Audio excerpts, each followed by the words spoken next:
Bismillahirrahmanirrahim. Assalamualaikum, dear students. Today our topic is reproduction in penicillium. तो Penicillium के अंदर reproduction जो है वो तीन टाइप की होती है। पहला इसका तरीका है वेजिटेटिव, दूसरा है एसेक्सुअल रिप्रोडक्शन और तीसरा है सेक्सुअल रिप्रोडक्शन। तो वेजिटेटिव तरीका एक ऐसा तरीका है जिसके अंदर माइसीलियम टुकड़ों के अंदर ब्रेक डाउन हो जाता है, जिसको हम फ्रेगमेंट कहते हैं।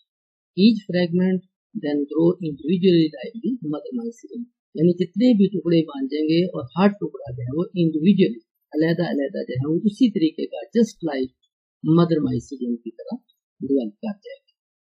दूसरा तरीका है इसका एसेक्सुअल रिप्रोडक्शन का।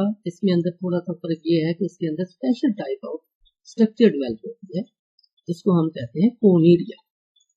Asexual reproduction take place by unicellular uninucleate non-motile spore. Conidia कहाँ बनेंगे?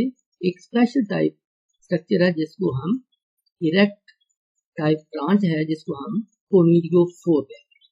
तो कोनिडियोफोर की टिप के ऊपर जो है वो एक से ज्यादा ब्रांच डेवलप करेगी, जिसको हम रेमस या वो मेटुला कहेंगे, और उसके ऊपर फर्दर जो हम ब्रांचेस निकलेगी जिसको हम स्टिग्मेटा कहते हैं, और ये जस्ट लाइक अ बॉटल की शेप में होंगे या फिलेट्स कहेंगे, और उनके ऊपर जो है कोनिडिया बनेंगे, यानी कोनिडियोफोर के ऊपर जिसकी पूरी स्ट्रक्चर है जिसके अंदर मेटुली शामिल है और उसके अंदर स्टिग्मेटा कहते हैं। ये पूरी शक्ल जो है वो जस्ट लाइक ऐसे लगती है जैसे झाड़ू की तरह, जिसको ब्रूम लाइक फैशन का नाम देती है। तो जो स्टिग्मेटा है तो उसकी टिप जो है उसके जो है जितना भी जेनेटिक मटेरियल होता है जिसके अंदर प्रोटोप्लास्ट होगा और न्यूक्लियस डिवाइड करेगा। न्यूक्लियस जो है एक पार्ट जो है वो न्यूक्लियस का ऊपरी हिस्से पर चल जाएगा, एक जो है वो स्टिग्मेटा के अंदर रहेगा, तो कट ऑफ क्रॉस वाल से हो जाएगा और इस तरीके से कोनिडिया बनते जाएंगे, और कोनिडिया एक के बाद दूसरा तीसरा एक केन की सूरत इख्तियार करते हैं। तो नीचे वाले कोनिडिया जो है वो यंग होंगे, ऊपर वाले कोनिडिया जो है वो ज्यादा ओल्ड होते जाएंगे।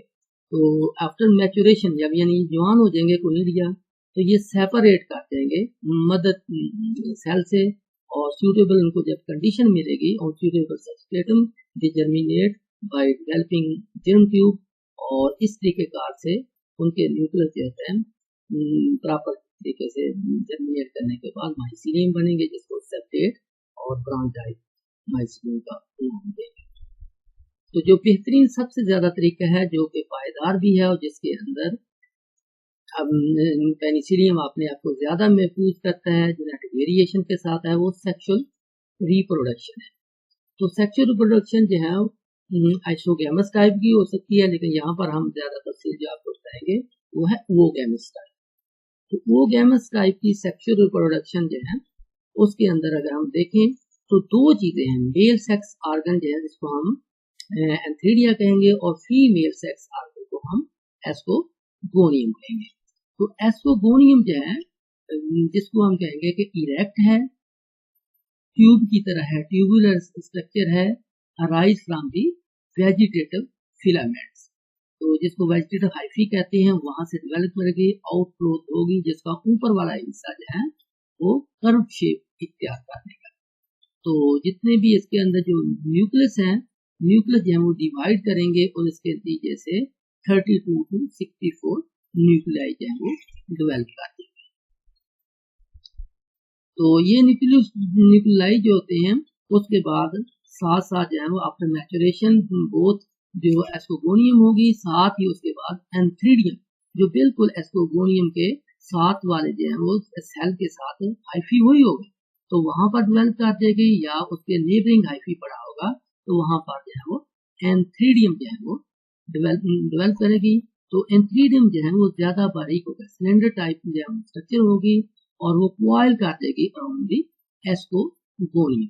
तो क्वाइल करने के साथ क्या होगी कि दोनों का न्यूक्लियस जो है यानी एंथीडियम है उसकी टिप स्वेल करेगी, और उसका जेनेटिक मटेरियल जो है वो कन्वर्ट हो जाएगा एस्कोगोनियम के अंदर। तो सबसे पहले जो है वो प्लाज्मोगैमी होगी।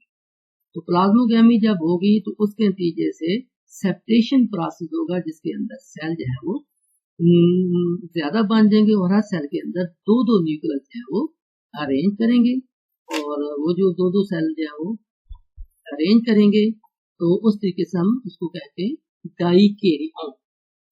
डाइकैरियन के बाद प्रोसेस जो होगा जिसके अंदर हम देखेंगे कि दोनों की जो है वो जब डिसॉल्व हो जाएंगे उनके तो एस्कोस्पोर जो है पहले एस्कस बनेंगी, एस्कस के बाद जो है वो एस्कोस्पोर्स बनेंगे और एस्कोगोनियम और एस्कोगोनियम के साथ हम देखेंगे एस्कोगोनियम और एस्कोगोनियम के साथ एस्कोजीनियस हाइफी वो डेवलप कर देंगे। एस्कोगोनियम नीचे जो है उसके एस्कोगोनियम है उनके स्टेराइल सेल्स होंगे वो बाल लाइक स्ट्रक्चर इख्तियार करेंगे, एक स्ट्रक्चर बन जाएगी जिसको हम जो है पेरिडियम कहते हैं और पेरिडियम जो है वो एस्कोकार की वाल है और इस तरीके कार से जो स्ट्रक्चर बनेगी उसको हम क्लिस्टोथीसियम कहेंगे।